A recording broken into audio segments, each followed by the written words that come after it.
네, 이 시간에는 그리스도의 복음에 아무 장애가 없게 하라라는 제목을 가지고 함께 말씀을 나누도록 하겠습니다. 우리가 계속해서 고린도 교회의 이야기를 살펴보고 있는데 고린도 교회에 참 많은 문제들이 있죠. 그런데 그 문제가 비단 고린도 교회에만 있는 것은 아니다. 앞으로 많은 교회에 나타날 그런 문제들을 하나님께서 고린도 교회를 통해서 우리에게 전달해 주시는 것이다 라는 생각을 가지고 고린도 교회보다 더 나은 교회라, 고린도 교회 성도들보다 더 나은 성도라 교만해지는 일이 없기를 바랍니다. 자, 오늘 새로운 문제가 또 하나 도래했는데요. 그것은 고린도 교회 안에서 사도 바울의 권위가 무너져가고 있다는 사실입니다.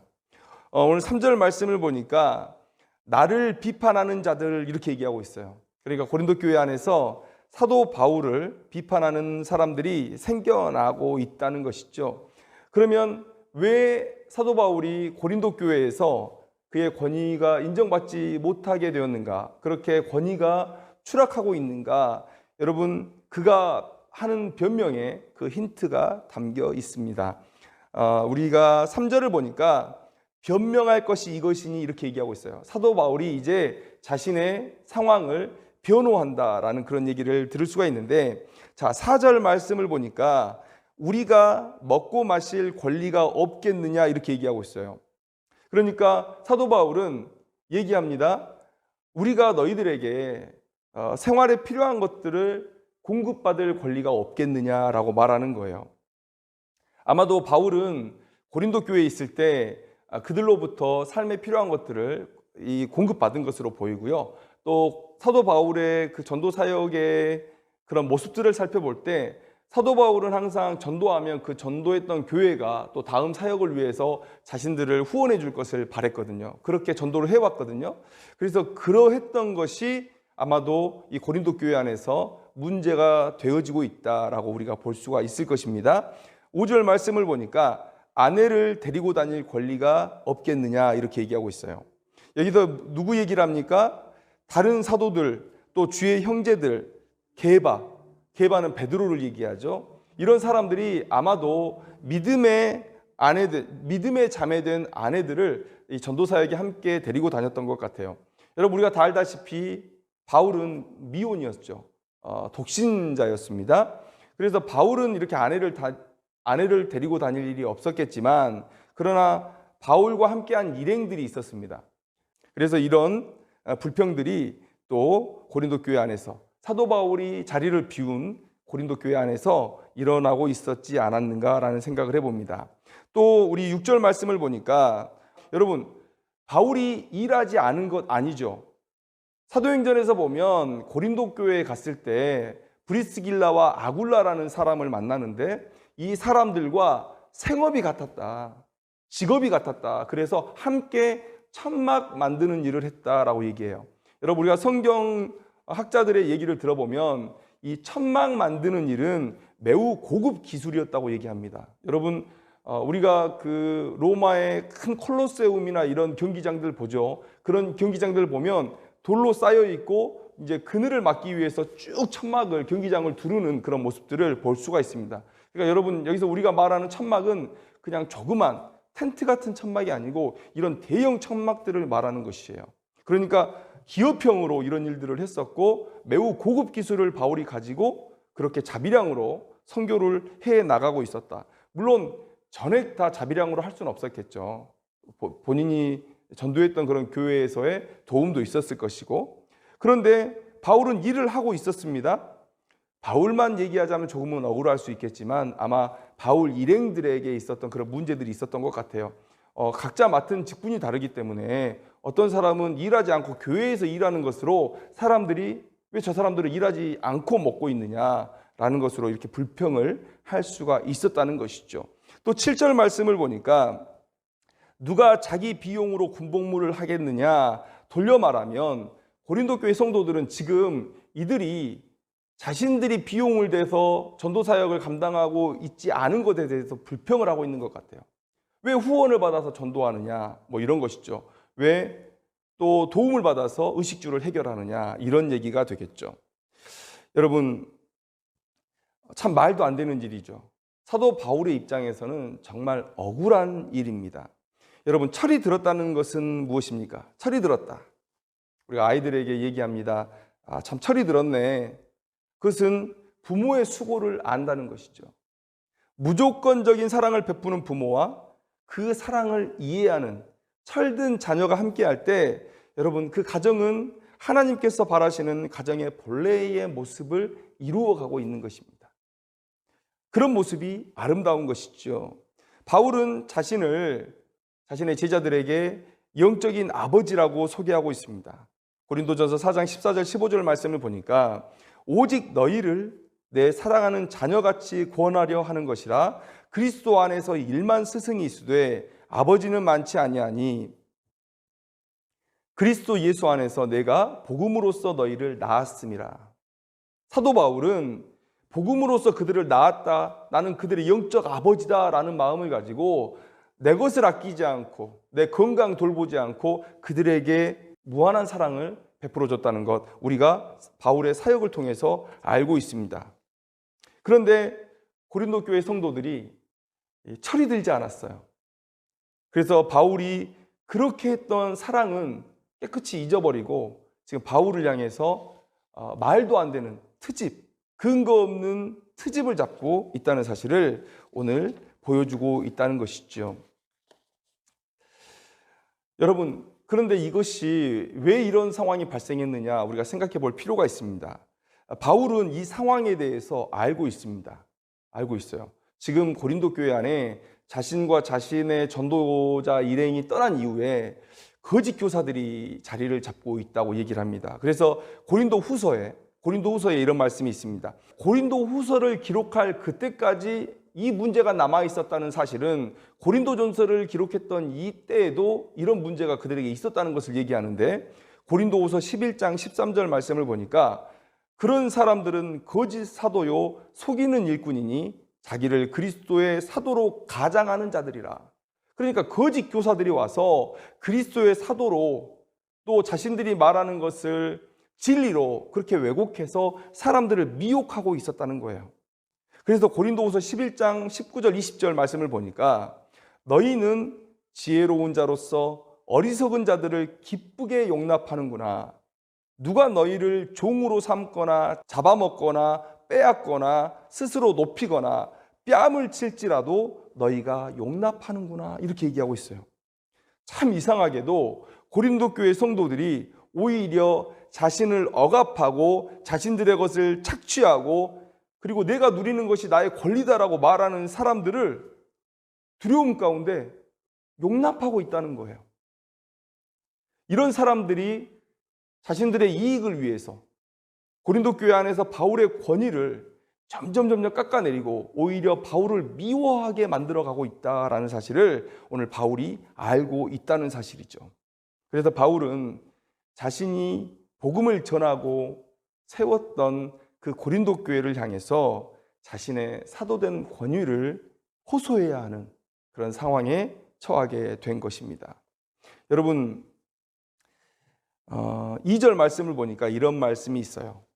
다른 사람들에게는 내가 사도가 아닐지라도 너희에게는 사도이니 나의 사도됨을 주 안에서 인친 것이 너희라. 다른 사람들에게는 내가 사도가 아닐지라도 너희에게는 사도다. 이 말은 무슨 얘기입니까? 다른 교회, 다른 성도들에게 쏟았던 사랑보다 훨씬 더 많은 사랑과 관심을 내가 너희들에게 쏟았다는 거예요. 정말 그렇습니다. 사도행전 18장 11절을 보니까 사도 바울이 1년 6개월 동안 고린도 교회에 머물면서 그들을 가르쳤다고 얘기하고 있습니다. 또 18장 4절을 보니까 안식일마다 바울이 회당에서 강론하고 유대인과 헬라인을 고면했다고 얘기하고 있어요. 또 18장 8절을 보니까 회당장 그리스보가 온 지방과 더불어 주를 믿으며 수많은 고린도 사람도 듣고 믿어 세례를 받더라. 여러분, 사도 바울이 오랜 시간 그들과 함께 했습니다. 또 안식일마다 일정하게 그들에게 강론하는 시간을 가졌습니다. 그리고 그 결과 많은 사람들, 고린도의 많은 사람들이 주를 믿고 세례를 받았다라고 얘기하고 있습니다. 이렇게 엄청난 수고를 했어요. 그래서 사도 바울이 이렇게 얘기할 수 있는 겁니다. 다른 사람들이 나를 사도로 나를 사도로 보지 않는다 하더라도 너희들은 그렇게 해서는 안 된다라는 거예요. 여러분, 바울이 고린도에 오기 전에 마게도니아 지역 전도를 하고 내려왔는데 빌립보, 또 데살로니가, 베레아 이런 지역을 거쳐서 내려왔습니다. 그 지역에서 여러분 오래 사역하지 못했어요. 그런데 그들은 믿음 안에 잘 자라고 있습니다. 아직까지도 바울의 선교 사역에 도움이 되고 있습니다. 그리고 소식을 듣는데 정말 좋은 소식만 이렇게 무성한 거예요. 바울이 전도를 할 때 힘이 드는데 그들을 생각하면 힘이 납니다. 그런데 많은 사랑을 베풀었던 교회, 1년 6개월이나 머물고 참 많은 열매들을 보고 떠났던 그 교회에서 지금 사도 바울의 권위를 깎아내리고 그리고 사도 바울의 가르침에 도전하고 여러분 사도 바울을 의심하고 있는 거예요. 여러분, 바울이 이런 상황에 대해서 반박합니다. 첫째는 뭐라고 반박합니까? 자신들은 그럴 권리가 있다는 거예요. 우리는 그럴 권리가 있다. 일하지 않는다는 불평에 대해서 바울이 말합니다. 복음을 전하고 그들의 믿음을 위해 수고하는 일은 이 세상에서 할 수 있는 가장 고결한 일이라 라고 사도 바울이 말하고 있습니다. 고린도전서 9장 11절 말씀을 보죠. 우리가 너희에게 신령한 것을 뿌렸은 즉 너희의 육적인 것을 거두기로 과하다 하겠느냐. 이 말의 뉘앙스는 어떤 것입니까? 신령한 것을 위한 수고는 육적인 것을 위한 수고에 비할 바가 아니라는 거예요.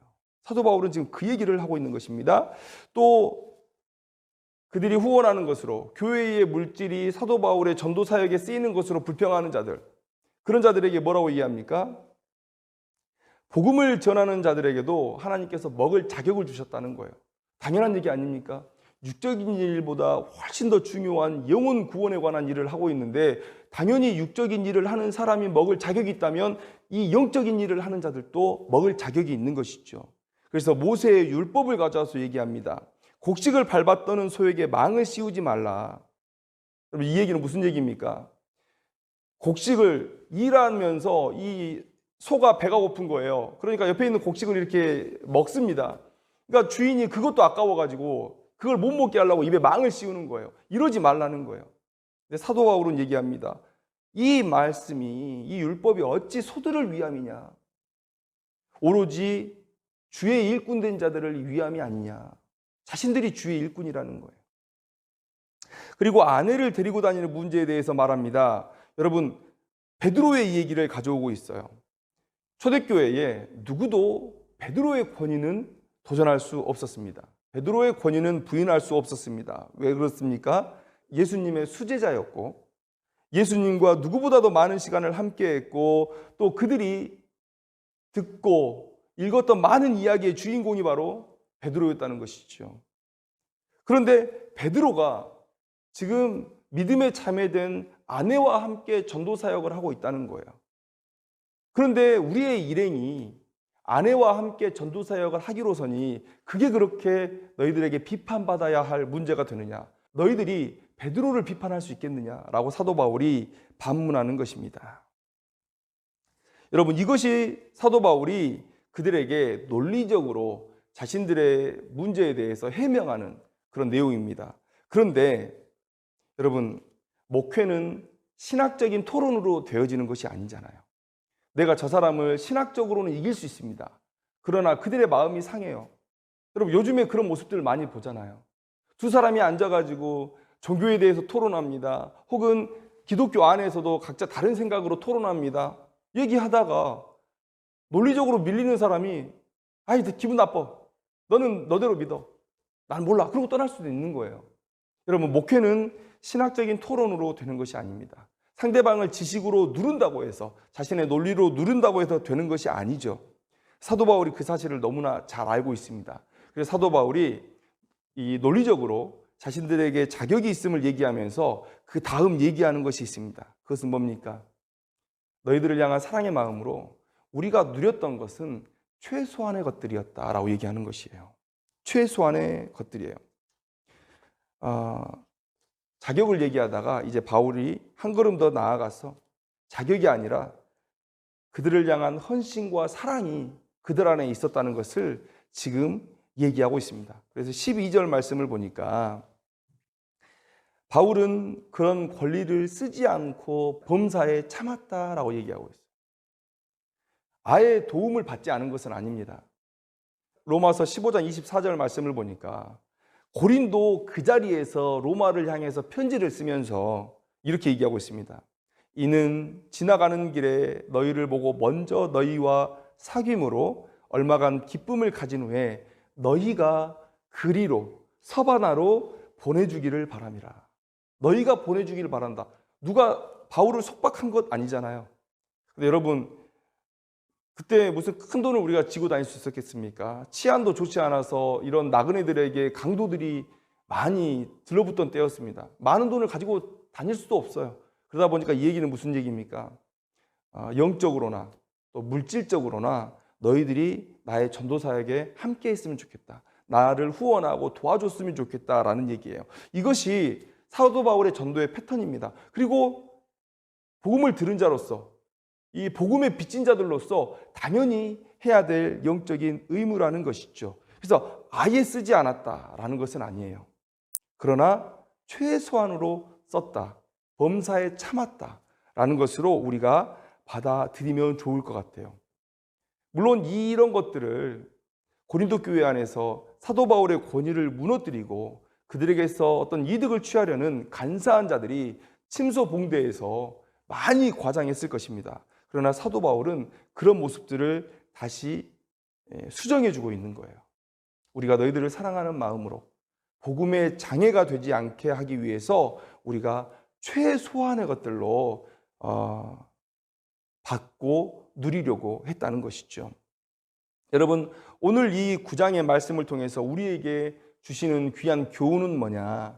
첫째는 복음 전파의 사명을 위해서 살라라고 말씀드리고 싶어요. 복음 전파의 사명을 위해서 살라. 여러분, 우리의 인생이 너무 산만합니다. 여러분, 우리가 어떤 공간이, 예를 들어서 집이 산만하다라고 할 때, 여러분, 그것은 어떨 때 쓰는 말입니까? 물론 필요 없는 것이 잡동사니들이 많아서 산만할 수 있습니다. 그러나 사람 사는 모습 별반 다르지 않죠. 필요한 것들이 있어도 어떨 때 산만합니까? 있어야 할 것들이 그 자리를 차지하지 못하고 있을 때, 여러분, 우리는 그것을 산만하다고 얘기합니다. 신자의 삶이 산만하다. 여러분, 모두가 풀타임 사역자가 될 수는 없습니다. 각자 의식주를 해결하기 위해서, 또 문화적인 필요를 위해서 여러분 각자 해야 될 일이 있는 것이죠. 그런데 여러분, 신자의 삶의 주된 목적은 무엇이어야 합니까? 하나님의 영광. 그리고 이 시대를 살아가는 사람들에게 더 궁극적으로 말하자면 복음 전파의 사명. 왜 그렇습니까? 잃어버린 백성들이 주 앞에, 하나님 앞에 다시 돌아오는 것, 하나님께서 가장 기뻐하시는 일입니다. 그리고 우리는 옛날 전쟁처럼 영토로 하나님의 나라를 세우지 않습니다. 사람으로 하나님의 나라를 세워가는 거예요. 우리가 한 사람의 복음을 전할 때 정복되지 못했던 곳이 하나님의 나라가 되어가는 거예요. 여러분, 이 얼마나 중요한 일입니까? 신자의 사명은 하나님의 영광을 위한 삶이고, 이 시대에 더 궁극적으로 말한다면 복음 전파의 사명을 감당하는 삶, 이것이 우리 신자의 삶의 목적이죠. 이게 가장 중요한 거예요. 그렇다면 이 삶의 목적이 내 생의 공간에서, 내 마음의 공간에서 가장 중요한 위치를 차지하고 있어야 되는 것이죠. 여러분, 이것이 신자들이 가져야 될 정돈된 삶이고, 바로 여러분, 이것이 경건이에요. 경건의 삶이에요. 그런데 이 사명이 뒤로 밀려났습니다. 산만해졌어요. 그 목적이 다른 것들에 가려 있고, 손이 닿지 않는 곳에 있고, 어디에 있긴 있는데 어디 있는지 몰라요. 여러분, 그러면 산만한 것입니다. 여러분, 각자가 잘 알 것이에요. 내 마음의 공간, 그래서 그 마음이 나타나는 내 삶의 영역에 과연 무엇이 자리 잡고 있고 무엇이 나타나고 있는지. 만약에 중요한 것들이 있고 사소한 것들이 있어요. 그것들이 우선순위에 따라서 제대로 배열되어 있지 않다면 여러분, 그것은 산만한 인생입니다. 그것은 경건치 못한 삶입니다. 빨리 정돈해야 되는 삶이죠. 여러분, 오늘 바울의 삶을 돌아보면 참 정돈된 삶이었다. 하나님의 영광과 복음의 전파라는 이 유일한 목적 아래에서 다른 모든 생의 필요들이 질서정연하게 배치되어 있는 거예요. 가장 중심에 하나님의 영광, 복음의 전파가 자리 잡고 있고, 모든 삶의 필요들은 이 목적을 돕는 일을 위해서 적당하게 배열이 되어 있는 상태, 매우 정돈된 상태, 매우 경건한 삶의 상태가 지금 사도 바울의 삶이라는 것이죠. 여러분, 사도 바울이 얘기합니다. 우리도 누릴 자격이 있지 않느냐. 하나님께서 주의 일을 위해서 수고하는 자들이 이러한 것들 누려도 된다고 말하지 않았느냐라고 얘기해요. 그러나 하나님께서 허락하신 것들조차 이후에 복음 전파에 장애가 될 것을 생각하면서 그런 권리조차 내려놓는 삶. 여러분, 정말 놀라운 삶 아닙니까? 가장 중요한 것을 위해서 오히려 누려도 된다고 허락된 것까지도 사도 바울이 정리하는 거예요. 여러분, 요즘에 미니멀리즘이 유행하고 있다고 합니다. 저희는 안 해봤지만 해본 많은 사람들이 얘기해요. 비우니까 비로소 삶의 중요한 가치들이 보이더라. 사도 바울이 정말 마음의 미니멀리즘을 이루고 있는 거예요. 하나님의 영광을 위한 그 목적 아래에서 다른 것들을 다 내려놓는 삶. 여러분, 신자는 하나님의 심판을 기억하는 사람입니다. 또 그분께서 약속하신 영광의 나라를 사모하며 살아가는 사람입니다. 여러분, 그 인생의 유일한 목적이 하나님의 나라의 영광을 누리는 거예요. 그래서 바울은 이 영광을 너무 정확하게 보고 있습니다. 여러분, 이 영광을 얼마나 정확하게 보고 있느냐가 곧 영성을 좌우하죠. 디모데후서 4장 8절 말씀에 이제 후로는 나를 위하여 의의 면류관이 예비되었으므로 주 곧 의로우신 재판장이 그날에 내게 주실 것이라. 여러분, 생의 필요, 또 욕망, 여러분, 이것은 누구에게나 다 있는 것입니다. 살면서 그것을 좀 더 가지려고 한다 한들 하나님께서 그렇게 책망하지 않으시리라 봐요.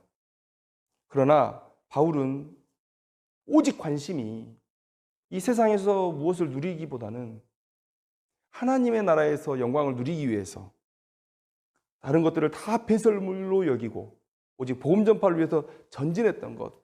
여러분, 이것이 바울의 삶의 비밀이죠. 바울이 그렇게 놀라운 열매를 맺을 수 있었던 것, 바로 이 삶의 비밀 때문이었다라고 말씀드릴 수가 있는 것이에요. 그런데 사도 바울이 이렇게 얘기합니다. 내가 가진 이 삶의 원리는 우리 모두가 가져야 할 삶의 원리다라고 말하고 있어요. 방금 제가 읽었던 디모데후서 4장 8절 하반절에 어떤 말씀이 기록되어 있냐면, 내가 바라보며 살았던 이 면류관은 내게만 아니라 주의 나타나심을 사모하는 모든 자에게도 약속된 것이다. 그러니까 너희들도 내가 가진 이 삶의 비밀을 가지고 살아내야 할 것이다. 그래야 너희들의 삶이 능력이 있고 더 많은 열매로 하나님을 기쁘시게 할 수 있고 하나님의 나라에서 더 찬란히 빛나는 영광을 누릴 수 있을 것이다 라고 우리에게 말씀하고 있다는 거예요. 오늘 고린도 교회 성도들의 근거 없는 비난을 마주하면서 바울이 우리에게 전하는 첫 번째 메시지는 바로 복음을 위하여 삶을 정돈하라는 거예요. 우리의 삶이 너무 산만하다. 복음 전파라는 큰 목적을 두고 다른 삶들을 다시 배치하라는 거예요. 여러분, 두 번째 우리에게 주는 교훈은 무엇입니까? 복음에 아무 장애가 없게 하라. 복음에 아무 장애가 없게 하라. 좋을 때는 모든 게 좋은 것이 사람의 관계입니다. 그런데 싫어지면 또 모든 게 싫어지고 죽도록 싫어지는 게 사람의 관계죠. 뇌물 주고받는 사람들 한번 보세요. 뇌물 주고받고 좋을 때는요, 야, 세상에 저런 우정이 있나 싶을 정도로 가깝습니다. 형제가, 부모 자식 간이 저 사람들보다 더 끈끈할까 싶을 정도로 여러분 아름다워 보여요. 형님 동생 하면서. 그런데 위기가 닥치면 어떻습니까? 죽자사자 덤벼들죠. 이게 사람 사는 모습이죠. 여러분, 바울이 복음을 전하고 제자 훈련을 하고 교회가 부흥할 때는 여러분 모든 게 다 좋았어요. 성도들은 믿음이 성장해 갔고 그에 따라 바울의 권위도 흔들림 없이 인정되어졌고 여러분, 바울이 교회를 보호하고 성도들이 진리에 바로 서가니까 그들의 마음을 훔칠 거짓 교사들이 어디서 활동할 수 있겠어요? 또 헛된 생각을 가지고 교회 안에 들어온다 한들 그렇게 굳건하게 서 있는 교회와 굳건하게 서 있는 믿음의 사람들 앞에 그들의 생각을 조금이라도 내비칠 수 있었겠습니까? 그렇게 세워졌던 고린도 교회는 바울이 이제 다음 전도 여행을 위해서 떠날 때 기꺼이 바울 일행의 전도사에게 동참해 주었습니다. 그런데 바울이 떠나자마자 문제가 발생했죠. 고린도 교회 성도들의 마음이 거짓 교사들에게 미혹되었습니다. 돈을 바라고 들어오는 사람들이에요. 자신의 권력을 세우기 위해서 들어오는 사람들이에요. 그래서 사람들에게 바울을 뭐하러 돕느냐, 이렇게 그들을 미혹하기 시작합니다. 또 바울이 고린도 교회에서 선한 마음을 가지고 행했던 모든 것들도 여러분 트집을 잡기 시작했어요. 자신을 돌보지 않고 오직 고린도 교회를 향해서 고린도 교회 성도들을 위해서 수고했던 이 사도 바울을 더 섬기고 싶어서 안달했던 이 고린도 교회 성도들의 마음이 점점 변하기 시작한 거예요. 그러다가 미움이 싹 텄습니다. 이제는 바울을 공격하는 지경에 이르는 것이에요. 여러분, 이것이 사탄이 하는 일입니다. 이것이 사탄이 하는 일이에요. 갈라디아서 5장 20절 말씀에 이런 말씀이 기록되어 있습니다. 육체의 일에 대해서 나열합니다. 뭐라고 나열하냐면 육체의 일은 원수 맺는 것, 분쟁, 시기, 분냄, 당짓는 것, 분열함, 투기, 다른 몇 가지의 것들이 있지만 가장 많은 비율을 차지하는 것이 바로 이것이죠. 분열하게 하는 거예요. 찢어놓는 거예요. 이게 육체의 일이고 육체를 주장하는 사탄이 하는 일이에요. 그리고 오늘 고린도 교회 안에 그런 일들이 지금 벌어지고 있다는 거예요. 사도였던 바울이 또 고린도 교회를 개척한 최고의 전도자 바울이 또 고린도 교회를 사랑했던 영적 아버지 바울이 하지 않은 행동까지 의심을 받으면서 트집을 잡히면서 이러한 권위의 위기가 닥쳤다면 이 시대를 살아가는 목회자나 신자들은 얼마나 자신의 행동에 더 주의를 기울여야 할까요? 오늘 우리가 당연하게 누리고 있는 것들도 사단이 와서 교회를 분탕질하고 사람의 마음에 분냄, 시기, 투기 이런 것들을 심어내면 언제든지 돌변할 수 있는 것입니다. 여러분 생각해 보십시오. 만약에 사도 바울이 정말 내가 너희들에게 영적인 것을 줬는데 육적인 것을 조금 취했다고 너희들이 나를 이렇게 공격할 수 있느냐? 라고 말한다면 이 교회의 문제가 제대로 해결되어졌을까요? 사도 바울이 고린도 교회에서 사역하면서 넉넉히 받아 누리면서 그래 나는 이제 이 정도는 받아도 돼. 그들에게 구원을 선물해 줬잖아. 복음을 줬잖아. 가져와. 여러분 이렇게 했다면 사도 바울의 이 편지가 진정성이 있었을까요? 사도 바울의 고린도 교회를 향한 사랑이 그들에게 진정성 있게 받아들여졌을까요? 그렇지 않습니다. 사도 바울은 사람의 마음을 아는 거예요.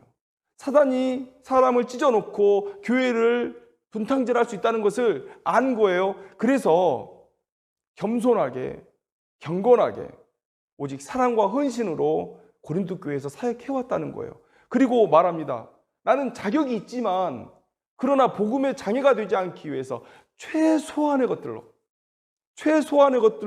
너희들에게 도움을 받으면서 그러나 내가 일하려고 노력했고 내가 내 자비량으로 이 선교 사역을 감당하려고 노력해 왔다는 것, 이 얘기를 하는 거예요.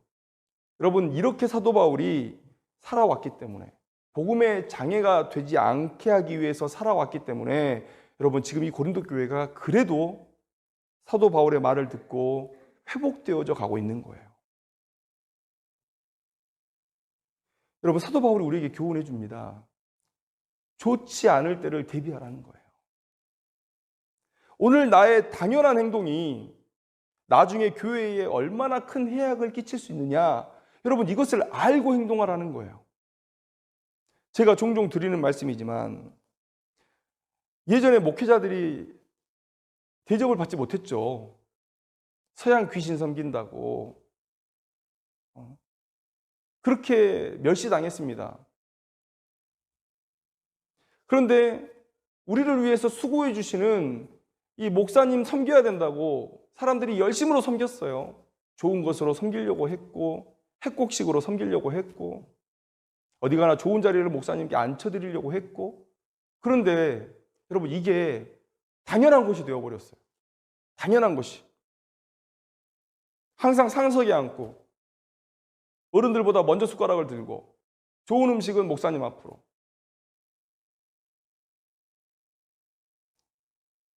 여러분 지금 교회가 힘들어지잖아요. 교회가 위기 가운데 있잖아요. 그래서 지금 목회자들이 욕을 먹는 겁니다. 사도 바울이 우리에게 말해주고 있어요. 좋을 때는 다 좋아요. 뭔 짓을 한들 욕하겠습니까? 좋을 때는 교회 부흥하고 목사님이 나쁜 짓 해도 교회가 부흥하면 다 용서해 준다 그러잖아요. 그런데 여러분 이 상황이 그리 오래가지 않습니다. 목회자 쥐고 흔들면 교회가 흔들려요. 사탄이 지금 그때를 기다리고 있는 겁니다. 사도 바울도 그 일을 겪었어요. 그때를 준비하라는 거예요. 우리의 지금 행동이 지금은 문제가 안 될 수 있어요. 사람들 얘기합니다. 그때는 기쁜 마음으로 줬잖아. 근데 사도 바울이 얘기하잖아요. 그것조차 조심하라고 했잖아. 요즘 이 당연한 것들의 범위가 너무 넓어져 버렸어요. 그래서 지금 문제가 되고 있는 교회들이 많습니다. 사도 바울은 복음을 위해 수고하는 자들에게 신앙적 원리에 대해서 말해주고 있어요. 고린도전서 9장 18절에 그런즉 내 상이 무엇이냐? 내가 복음을 전할 때에 값없이 전하고 복음으로 말미암아 내게 있는 권리를 다 쓰지 아니하는 이것이로다. 내가 이 세상에서 사역하면서 넘어지지 않고 끝까지 주를 쫓으며 많은 열매들로 하나님을 기쁘시게 할 수 있었던 이유, 바로 그것이 이거라는 거예요. 값없이 전하고 복음으로 말미암아 내게 있는 권리를 다 쓰지 않았다. 그러니까 사단이 나를 책잡을 수 없었고 교회가 나를 책잡을 수 없었고 그 사랑과 헌신이 진정성 있게 증명되어질 때 그들이 지속적으로 나와 함께 동역할 수 있었다. 그 동역이 이렇게 많은 열매들을 맺어냈다라는 것이죠. 여러분 오늘 이 바울의 메시지를 우리가 본받기를 원합니다. 말씀을 맺겠습니다. 여러분 신자들은 누구나 이 바울의 능력 있는 삶을 본받기를 원해요. 근데 바울은 오늘 본문에서 우리에게 얘기해 줍니다. 오직 복음을 위해 살아라. 그러면 너희들도 능력 있는 삶이 될 것이다. 우리의 삶이 너무 산만해요. 여러분 공부할 때 음악도 틀어놓고 게임도 켜놓고 여러분 이렇게 우리 공부할 수 있습니까? 책상이 막 산만해요.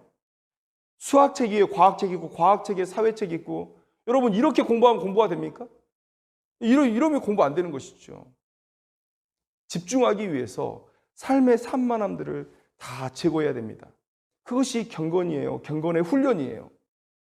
이런 삶을 살 때, 바울의 이런 삶을 본받을 때 우리는 바울처럼 하나님 앞에 귀하게 쓰임받을 수 있다.